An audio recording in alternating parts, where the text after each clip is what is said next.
I want hunters. I want people that want to go kill things because that's how we eat. Okay. So I do not want them to violate your culture. I don't want them to be jerks. I don't want them to write crappy scope of work. I don't want them to give stuff away. I want them to be held to our standard, but I want them to be motivated to close deals. I want them to ask the question, will you move forward with us today? Can I have this job? What am I missing? We used to have our sales goal by month, right? I remember making dials on the last day of the month just so I could hit the number, right? It mattered to me. And if it doesn't matter to you, then you're not going to be good at estimating your sales. You're just not. If I just get paid X amount of dollars, whether I do well or I don't do well, you're going to be a terrible salesperson. I'm just straight up saying it. Tell me I'm wrong. Running a successful contracting business requires more than just great craftsmanship. It requires the right people in the right roles, motivated to drive results. In this episode of Success Beyond the Brush, Mark Black and Scott Lawler dive into one of the most misunderstood topics in the industry: compensation plans. From salespeople to production managers, they explore how tying compensation to performance can dramatically improve motivation, profitability, and your company's growth. So if you've ever struggled with how to pay your leadership team, this conversation will challenge the way you think about incentives, your culture, and their performance. And remember, you can find additional resources and links related to this episode in the show notes or video description. Let's jump into it. Hey, everybody. Welcome again to another podcast with Beyond the Brush. I'm your host, Mark Black, here today again with Scott Lawler with Consulting for Contractors. Welcome, Scott. Hey, Mark. Good to chat with you as always. I'm really excited about our topic today. So many of us business owners have lots of employees at various pay ranges. The topic today is about comp plans. So this is beyond the idea of the hourly employee, and there's a lot of noise out there about what do you pay your guys? What do you pay your guys? What kind of benefits do they have? So now we're kind of brushing all that aside and we're leaping into the deep waters of how would you, Scott Lawler, compose, and are there various ways to compose comp plans for overhead positions? We do a lot of this with our clients, a lot of job descriptions, job ads, and hiring. And this always comes down to how are we going to compensate people? And my philosophy is that anyone that's associated with revenue or production should have a significant part of their compensation tied to the success of those two activities. Now, there's two paths that we could go as far as talking about this. One is I want to incentivize people to win. Now, I do get some people saying, well, our culture is we win together, lose together. And I know that's great. And I think it's very challenging to keep this in line with your culture. And I want to respect culture. I value culture. But I want to reward those that are charged with driving both production and sales. There needs to be a direct correlation to them doing that activity well and their compensation for it. So in a perfect world, let's take sales first. My preference is 100% commission. Now, a lot of people, if not most, are super uncomfortable with that. And I understand that. But the point here is that the significant part of their compensation should be tied to their sales. So, well, that's interesting because I guess we think in terms of, all right, I hire a new guy, I'm paying him hourly, and then, their skill grows and I start to pay them more. And then in our minds as owners, the only next step is, well, a salaried position. And so we go from the hourly to, all right, I'm going to give you $80,000 per year. And to us, to many business owners, that is a comp plan.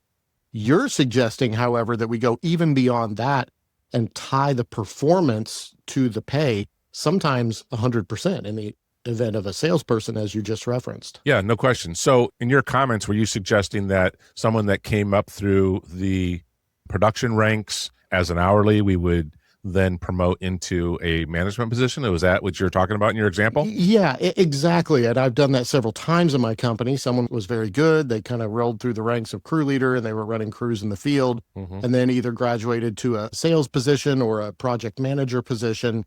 And their reward for that is, okay, you're no longer hourly. You've hit the big time. Now we're just going to pay you X, where your paycheck is always the same and you make this no matter what. But I got to be honest, we have not often tied it directly to performance. Well, I'm not going to put you on the spot, Mark, and ask you how many of those people were successfully promoted to management.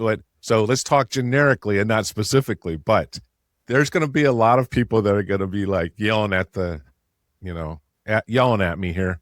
The first thing is, it is very rare that a technician, whether you're an electrician, a painter, HVAC, it's very rare in my world, in my experience, and I've done this a long time, that someone that gets paid by the hour to be a technician is going to be good at management. I mean, that is the philosophy of the E-Myth, quite frankly. I love this idea that we have opportunities, and it's really one of the main things today's workforce is looking for. Is there an opportunity here? Unfortunately, in a service business, mostly what we need are technicians. We need a lot of technicians and a few management and sales positions. So we don't typically have enough opportunity for all of our technicians. It's not typical that we promote technicians into management roles. Now, if you have a system and really clear SOPs and you have the time to train them and make them into something they're not, then I would say, I love the concept. I love the idea that you can rise up through the ranks. And there are plenty of examples, especially in corporate America, where someone started as a janitor and became the CEO. I'm not saying it can't happen. I'm just saying it's rare, because if I was good at sales and I had a passion for sales and I was a professional salesperson, I don't think I would have ever been a roofer or a painter or a landscaper or electrician. I would be in sales. So the fact that if I was good at that, the chances are I would never have started at your company as a technician. Now, if you're saying I have a diamond in the rough, I'll take a flyer with you. I'm just saying it's rare. I'm talking like, I don't know, probably not even 5% of the times we find it work out. What we find is owners say, I like this person and I think they have my back and they're really good in the field. So therefore they will be good at sales, or they will be good at project management, or they'll be good at whatever. And the fact is they're simply not. So, you need to get clear about the components there and the risk of that it doesn't work out and how much money it's going to cost you to promote the wrong person. I hear what you're saying. I don't like anything you just said because I'm a very emotional person. And the fact that it's only happened once out of the 12 times I've tried it successfully does not mean you're right. You're very close to my 5% mark, and I can start naming names, but I think we should move on. Well, and it's a great point in that I think when technicians are promoted up, in my mind, you've been climbing through the ranks financially. And so when you move up to a management position, as I'm creating and crafting your comp plan, I need to make this nice. There has to be incentive. You're going up into management. So I want to make sure you have an easier life. And so I generally just create a salaried position. I would be worried whether I'm promoting somebody from within or hiring somebody from without. Talk to my nervousness when you talk about their compensation being tied to their performance. How am I attracting anybody to this position when they're not guaranteed this big base that's going to cover their financial needs? It's complicated, and you have to be careful about how you present it in, for instance, your ad, if you have a hiring ad going somewhere. But let me circle back to something you said about the salary versus the hourly. You have to double check with your HR and your employment law as far as positions that are okay to have a salary and some that aren't. But a person that is accustomed to working hourly and then getting paid overtime, or never working a minute over 40, and then saying, I'm going to promote you and I'm going to pay you the same amount no matter what. I can tell you that almost 100% of the time when someone does that, you never get 40 out of them, because they're like, oh, this is great. I get paid the same or more as I did before, and I don't even have to work 40 hours. I can go home early and I don't have to work on Saturday.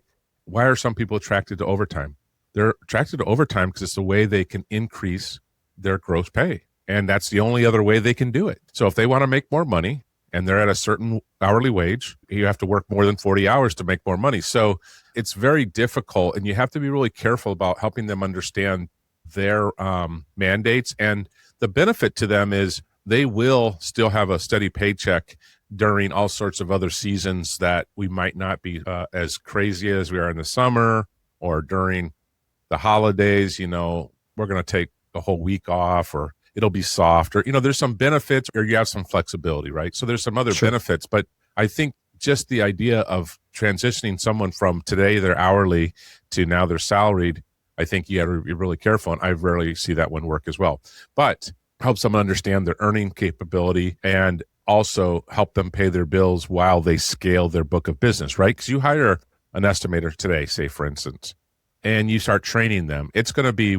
3 months before they really start selling a lot of work. And it might take a while for their work to get into production. So when they're Sure. on a commission, their first 6 months, they're going to be eating ramen noodles, right? So I do advocate a training period salary that is sufficient for your marketplace. I think you are trying to hire the creme, and so you need to be prepared to pay them. But I think that training period is sort of hey, I'm going to pay you an amount that will sustain your family or your bills, but not make you rich. The getting rich part is up to you. And this is how we structure that. So a 3 to 6 month training period, I'm all for, and then onboard them fully, and then off to the races. We typically are open with people that it's going to take probably a full year for them to start making the money that they really want to make, but we'll help them get there. So that's really the reality. Now, I've never met a true salesperson that wasn't okay betting on themselves. So they understand that path. And a person that says, no, I just want to make 6 figures starting today is not going to be the right fit for you. Got it. So I'll throw myself under the bus. Let's stay on the topic of salesperson. We've hired 3 outside salespeople in our company to date. I believe all of them had a base of $52,000, so basically $1,000 a week, and then commission on top of that. You want to roast me there? No, because that's very different than what you just suggested. I like that kind of format. The only thing I would just add is maybe there's a 3 to 6 month training period, like I said, where maybe they make a little more than the 1,000. But the thing that you didn't state was, what's the top in revenue? So I always ask the question is, in your market, what is this estimator going to sell for you? What do you think they can do? Now, I usually think around 2 million in a residential repaint is a pretty good salesperson or estimator, whatever you call them in your company. I think a 1.5 is adequate. So we're really trying to get someone between 1.5 and 2 million at the minimum. I do have some clients with $3 million and $4 million estimators. Now, these are not really estimators, they're order takers, and they've got fantastic lead flow with all sorts of past customers, and they're just writing orders all day long. It's really like shooting fish in a barrel. So it's a little disingenuous to call them true estimators. But if you're someone that has got 4 to 6 appointments a day, 4 to 5 days a week, I think 2 million, you're pretty good at your job.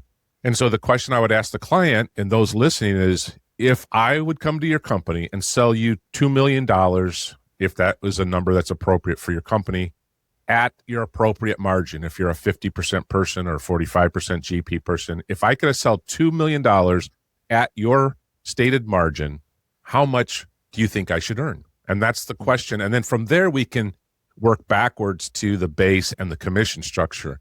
So to your point, I don't know if 52 is good or bad. And I think some people will say, that are listening will say, have an opinion about that. I don't think it really matters the number.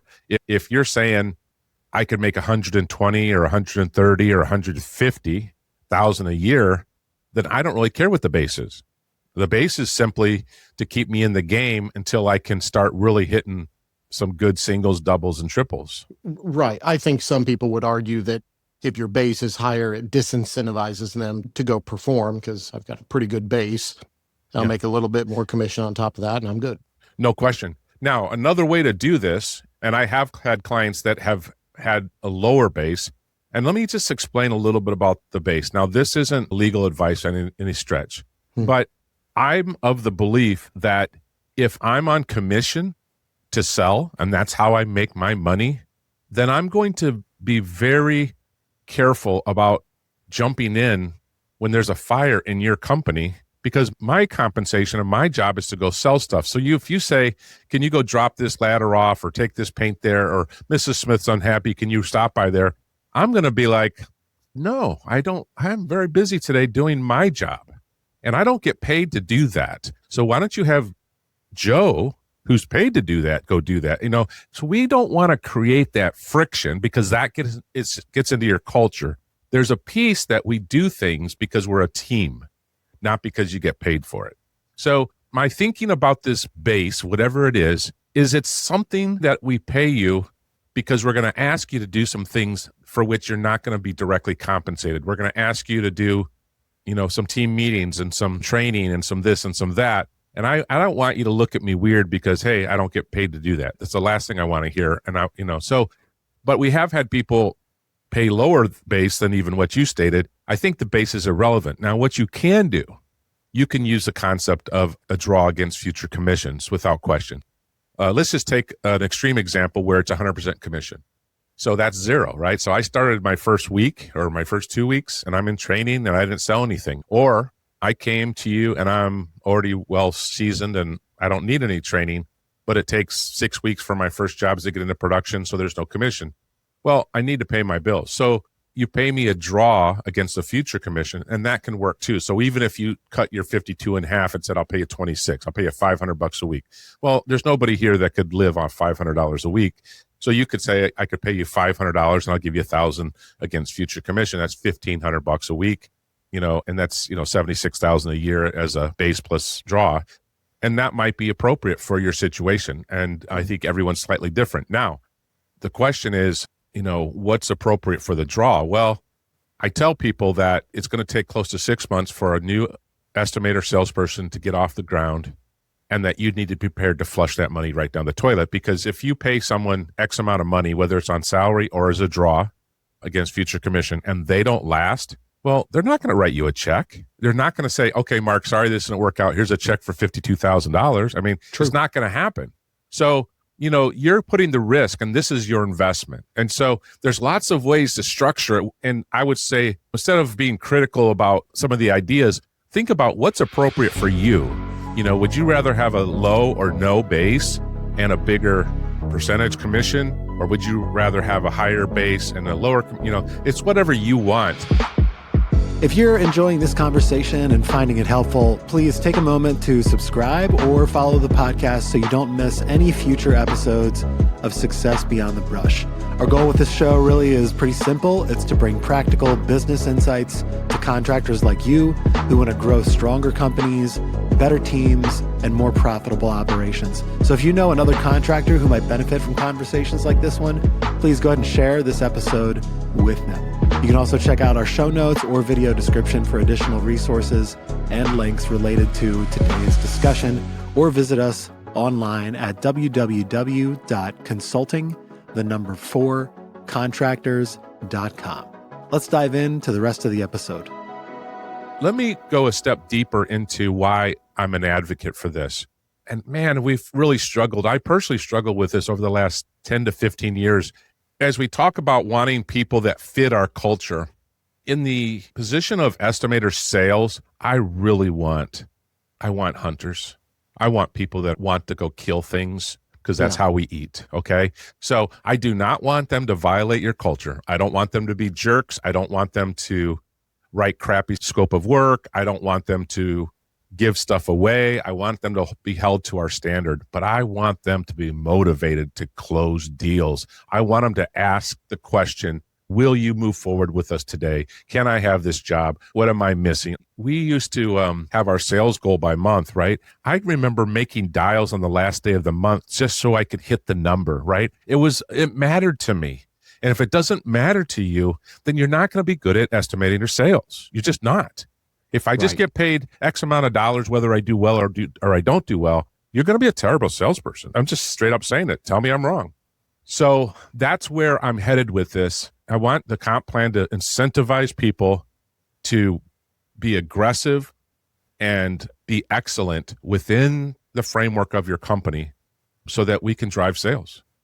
This is almost an easy conversation. I think most of our listeners, we get it when we're talking about sales and various comp plans, because it's the easiest position to imagine that has direct impact on both revenue and gross profit.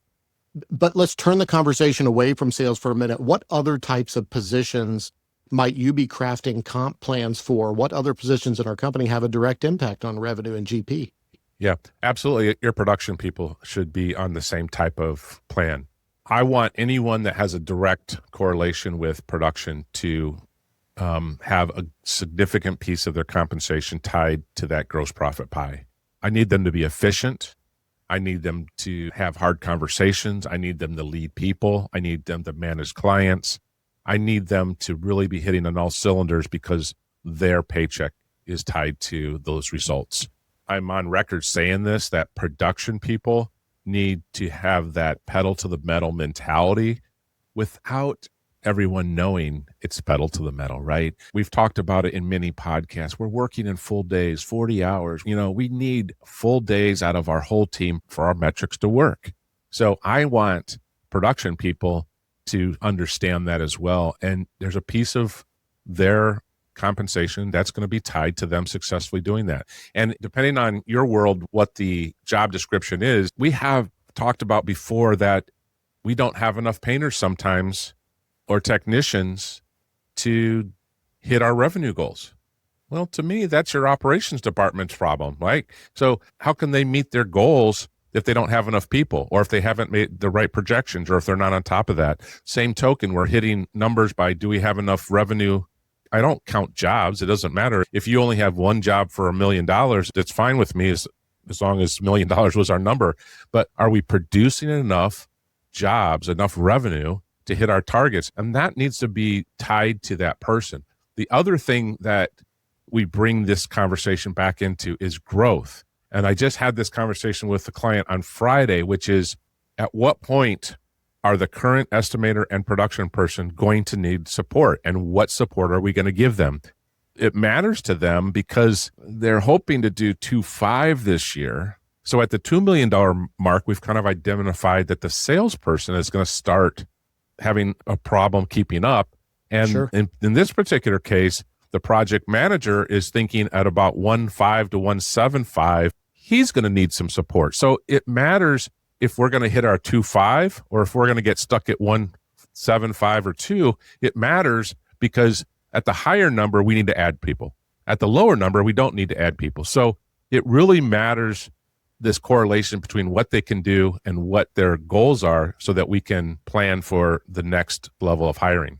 And I got to be honest again, I'll throw myself yet again under the bus, in that all of my ops people have always just been paid a salary, just a base salary. I've never tied it directly. There's a few kind of profit sharing bonus type things, but their performance on a day-to-day or month-to-month basis is not impacted financially. Yeah. I've never taken your advice and tied that together. Yeah. Well, this is where this is a really slippery slope between your culture and your high functioning people. But we have to do some math in management, and we need to hit some KPIs, and it matters a lot. And it does. And so I need these people to literally be hunting their food.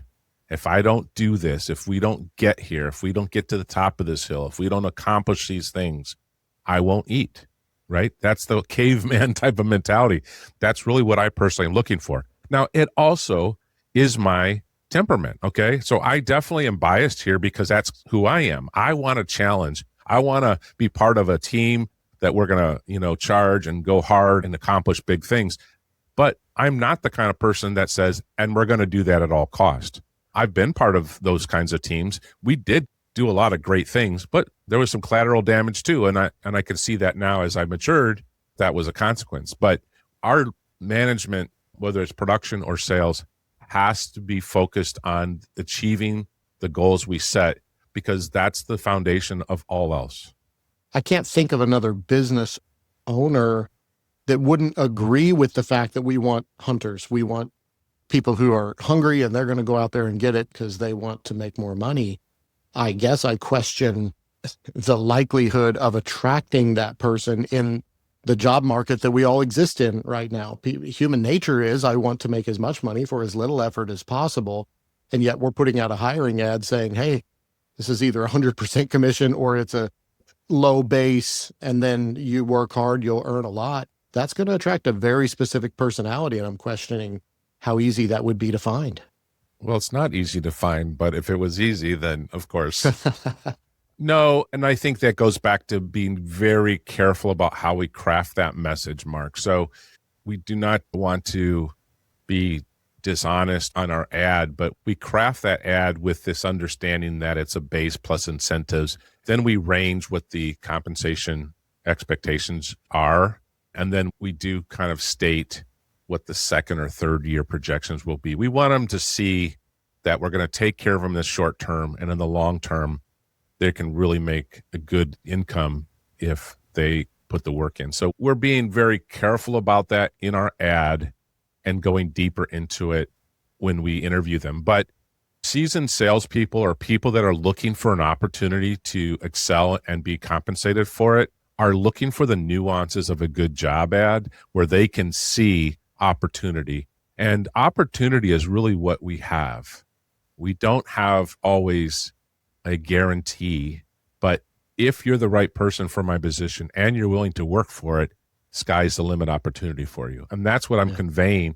And true salespeople, and we've talked about this on podcasts before, we use in our industry, painting specifically, but other trades as well, we use the word estimators. And I just hate, I get it, but I don't like it.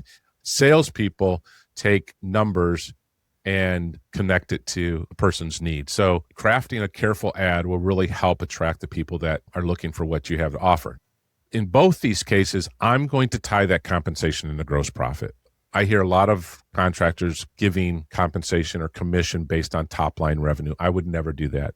First of all, it is very easy for those people to just sell stuff short or do whatever and not have any consequence to missing things, or I'll give you a discount, or what will it take for you to sign today? Sure. When the company loses, they need to also take a haircut, and the company wins, they're gonna make more.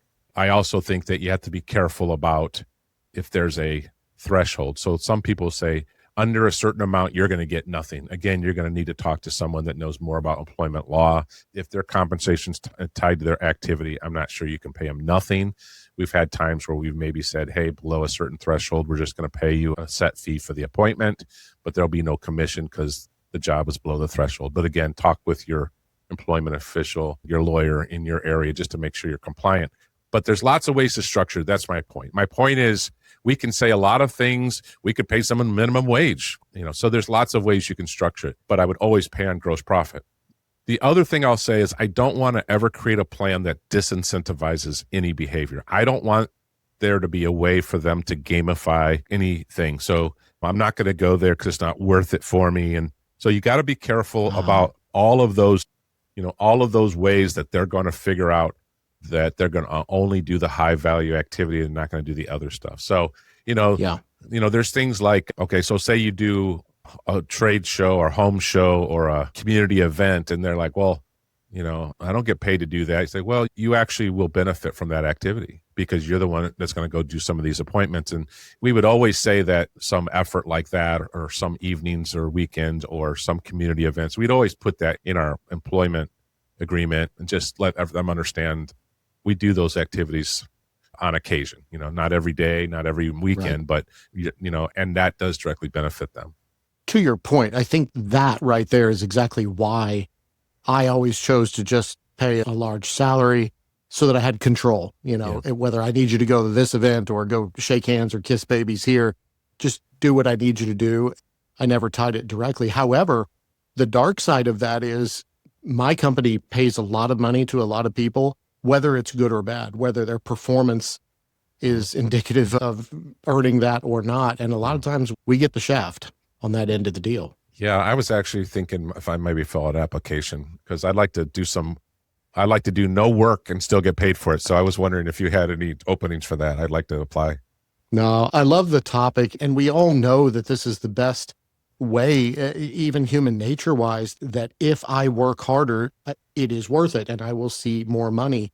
This is how it should be. But a lot of us either lack the understanding to know that we need to do it, or we're not sure how to change our structure, how to even start this. You started the podcast by saying something about hiring. Is that something that C4C, like you would not only help advertise and process and hire this person, but might also help create a comp plan around it? Yeah, we definitely have some tools and we can help talk you through it and help you understand how it might work. So we do that a lot with our clients, and we've done a ton of ads. And like I said, there's just little nuances. We have people that are trying to connect all sorts of different types of people, commercial estimators with a small piece of high-level project management. And in that case, project management is not day-to-day. It's more managing the owner or the GC or whatever. So we craft things carefully to be in alignment with whatever you want. I'll tell you if I think it's stupid, and I do that sometimes. A good example of that is we do a lot of work with people, getting them into the commercial sector versus the residential repaint sector. And so you're not going to put a Google ad necessarily and go get a big, property manager. You're going to do that more relationally. So those are business development people, and that's a different position. It's a different person. It's a different everything. So we say a lot of different things than we would do if we were going to hire a residential repaint estimator. The other thing I see is people try to mix them both. Like, well, if we don't have any bids, I want you to go knock on doors. I'm like, you want a farmer to do your res repaint and you want a hunter to do your knock on doors. They're totally different people. So whoever you have is going to be terrible and hate doing the other thing. And we get people frustrated about that. I said, well, why would you think they would be good hunter? You hired them to be a farmer. When they go knock on the door and Mrs. Smith loves them and their bonding rapport is excellent, they're not going to be good at cold calling. And so that's really important to understand. If you're going to put your fish in the water, you got to make sure you have the right bait on it. You're clear about, what you're looking for and who that right candidate is. And it's not uncommon that we don't always get everything we want, but I say this a lot, is look at the bullseye. Let's define the bullseye, and then let's look at the concentric rings that is the target. If we can get on the target, even if we're not on the bullseye, we're probably going to be pretty successful. What we're trying to avoid is that we're not even on the target, like our arrows shot way off in the distance. That's what we're trying to avoid. So one more thing I wanted to just bring up sort of in this conversation is, what about the people that don't have the opportunity to make all this money and stuff that may contribute to these people's success? And I think that's where I would really advocate that companies should have or consider a profit sharing plan that covers everybody, because I want everyone to get a little extra piece of the pie when we meet our goals. So that's a podcast all by itself. Maybe we'll bring Rick Holtz in that, because they do that. But before the year begins, setting these quotas, these goals, and letting people know where we're headed, and that if we achieve these things, we're going to share a piece of that, and how much of it we're going to share, and how do we distribute it, and is it everyone gets the same amount, or how do we work that out? But I do want everyone to have a chance to have an incentive or get a reward when the company really hits their numbers and excels. And sometimes, things don't go well, or we have off years. We all got a paycheck. No doubt. We do something similar in our company. You help set that up. I can't speak highly enough for that, of how that is fair to the company, but also how all of our team looks forward to sharing in the profitability when they make good decisions in the field. Yeah, 100%. This goes back to the question is, what's motivating me to make a good plan or have hard conversations with either my coworkers or a customer or whatever? The reason why is because that's how the company operates profitably. And when we operate profitably, we all win. Right. So it's a great discussion, Scott. I feel like I speak for the business owners sometimes, because I know so many painting business owners all over the country. And we often talk about things like this, and that we know we can't do it all. We get past the Superman complex. We know we have to hire these high-level positions to help us in a scaling company, to create a management team. But often we're short-sighted in the fact that we know they need to make good income. I want to pay them appropriately for the work that they're doing, but we're not always equipped to make those decisions, to come up with these comp plans that not only make the employee feel valued and their efforts rewarded, but also to protect our company from lack of performance or having some incentive for them to be better. I know myself, I personally struggle with this very much, and I am very thankful to have a partner who helps walk me through that and challenge my thinking constantly. I would encourage anybody out there who's looking to add a position, or maybe even recraft the position that you have, to have a conversation with Scott or any of the coaches at the C4C organization. Before we roll out of here, this idea is not like unheard of. CEOs of major corporations, the Fortune 500, they're incentivized. Their salaries are typically very modest.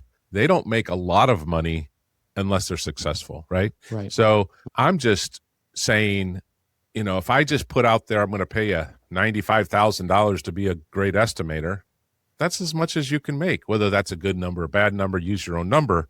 But what if I told you, you know what? Here's what you could make if you hit a grand slam at our company. If you do what we think you can do, here's sort of the top edge, and here's where you're starting. And anywhere in between you can go, it's up to you.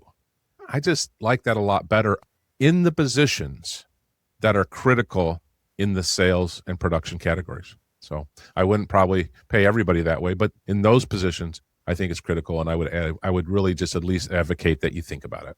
I agree. And I questioned earlier, we all know that those types of people are hard to find.